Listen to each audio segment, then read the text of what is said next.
Student welcome in my video. हम पढ़ रहे हैं 10th क्लास की पॉलिटिकल साइंस और चैप्टर का नाम है पावर शेयरिंग। इस चैप्टर पर अब तक मैंने 3 वीडियो अपलोड की हैं। आप पहले उनको जाके देख लीजिएगा और उसके बाद आप इस वीडियो को वॉच कीजिएगा। आज मैं इस वीडियो में आपको पढ़ाऊंगा majoritarianism in Sri Lanka.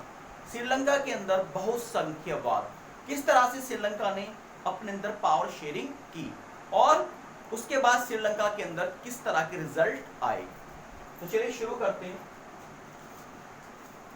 Sri Lanka emerge as an independent country 1948। Sri Lanka emerged as an independent country in 1948 and Sinhala community made their government in Sri Lanka and they started suppressed to Tamil speaker.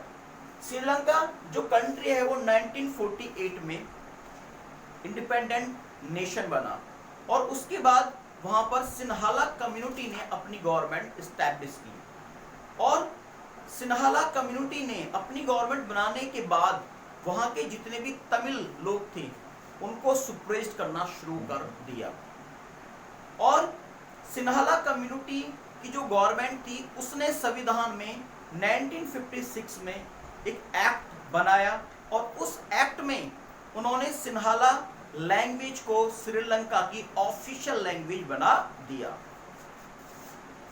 In 1956 an act was passed to recognize Sinhala as the only official language, thus disregarding Tamil। 1956 में जो act बनाया गया था जिसके through Sinhala भाषा को, language को श्रीलंका की एक ऑफिशियल लैंग्वेज बनाया गया था, उसको लेकर तमिल जो थे उनमें एक अजीब सी टेंशन पैदा हो गई।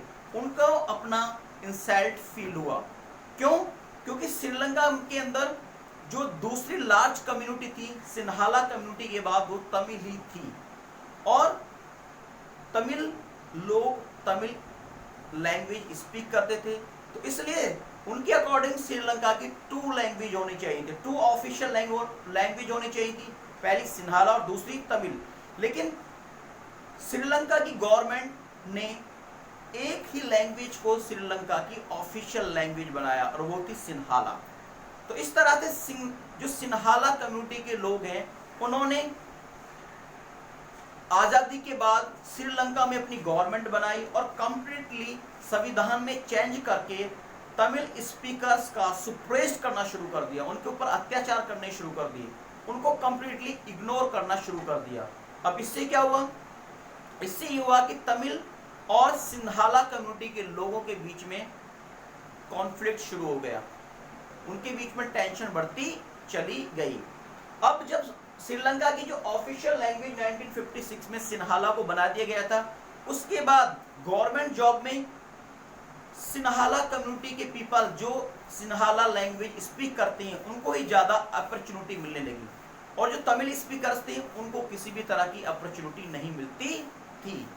साथ के साथ श्रीलंका की गवर्नमेंट ने बौद्धिज्म यानी बौद्ध धर्म के फॉलोवर्स जो बौद्ध धर्म को फॉलो करते थे उनको भी एक स्पेशल अपॉर्चुनिटी देना शुरू कर दिया। यानी कंट्री के अंदर जो बौद्ध धर्म को मानेंगे, बौद्ध धर्म को भी एक जो बौद्ध धर्म को मानेंगे उनको एक स्पेशल राइट दिए जाएंगे और सिन्हाला कम्युनिटी की गवर्नमेंट ने बौद्ध धर्म को भी श्रीलंका का एक सरकारी, एक ऑफिशियल रिलीजन बना दिया। अब इससे क्या हुआ? इससे तमिल को कंप्लीटली सिन्हाला कम्युनिटी ने इग्नोर कर दिया क्योंकि श्रीलंकन जो तमिल थे उनके अंदर इंडियंस तमिल भी थे और वो मुस्लिम भी थे और वो हिंदू भी थे, वो अलग अलग रिलीजन को मानने वाले भी थे और उनकी लैंग्वेज भी क्या थी? तमिल थी। तो इससे सिन्हाला कम्युनिटी और तमिल कम्युनिटी के बीच में टेंशन बढ़ती चली गई। Tamils launch parties and struggles for the recognization of the Tamil as a official language. अब जब उनकी लैंग्वेज तमिल थी और श्रीलंका की ऑफिशियल लैंग्वेज क्या थी? सिन्हाला बना दिया गया था, सिन्हाला लैंग्वेज को श्रीलंका की ऑफिशियल लैंग्वेज आजादी के बाद, तो तमिल लोगों ने डिफरेंट अपने रीजन में जहां पे वो रहते थे डिफरेंट पॉलिटिकल पार्टी बनाई और स्ट्रगल शुरू कर दिया ताकि वो सिन्हाला हैं उनके खिलाफ खड़े हो सकें और तमिल को भी एक ऑफिशियल लैंग्वेज श्रीलंका की बना सकें। अब इसको लेकर दोनों कम्युनिटी के बीच फाइट शुरू हो गई और श्रीलंका के अंदर एक सिविल वार शुरू हो गया। क्यों? अब इससे क्या होगा, श्रीलंका की जो इकोनॉमिक कंडीशन थी वो बहुत ज्यादा खराब होती चली गई। इससे पहले श्रीलंका एजुकेशन में, हेल्थ में बहुत अच्छी सिचुएशन में था, लेकिन जैसे जैसे उसके यहाँ श्रीलंका के अंदर ये सिविल वार शुरू हुआ, दोनों कम्युनिटी के बीच में फाइट शुरू हुई, उससे श्रीलंका का जो डेवलपमेंट वो कंप्लीटली डिस्ट्रॉयड हो गया, कंप्लीटली उसकी ग्रोथ रुक गई। अब पावर शेयरिंग में यही बेनिफिट होता है कि जो बेल्जियम था, जो मैंने बेल्जियम को पढ़ाया था जब, उसमें बेल्जियम में दो कम्युनिटी थी, डच और फ्रेंच, और दोनों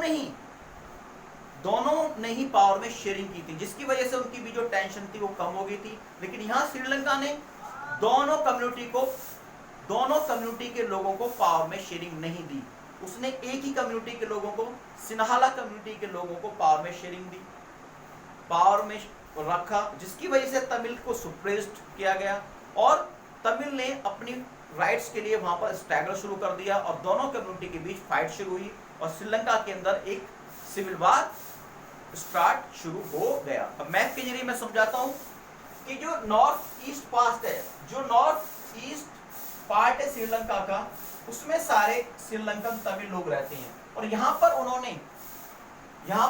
एक अलग सरकार बनाने की मांग की 1980 में।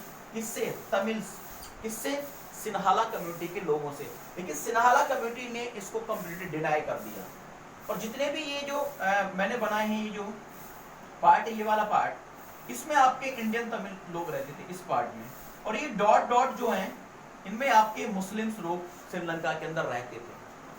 और ये जो टोटल व्हाइट है, इस व्हाइट में टोटल आपकी सिन्हाला कम्युनिटी के लोग रहते हैं। तो सिन्हाला कम्युनिटी के लोग कितने थे? 74%, और 18% कौन थे वहां पर? श्रीलंकन तमिल, जिनमें इंडियन तमिल भी शामिल थे। तो इस तरह से जो पावर की शेयरिंग नहीं की जाती है कम्युनिटी के बीच, तो इस तरह का कॉन्फ्लिक्ट वहां पे होता है, कंट्री के अंदर गृह युद्ध, सिविल वॉर स्टार्ट हो जाता है और कंट्री के जो डेवलपमेंट है, जो ग्रोथ है, डेवलपमेंट ग्रोथ रुक जाती है, जिस तरह से श्रीलंका की रुक गई।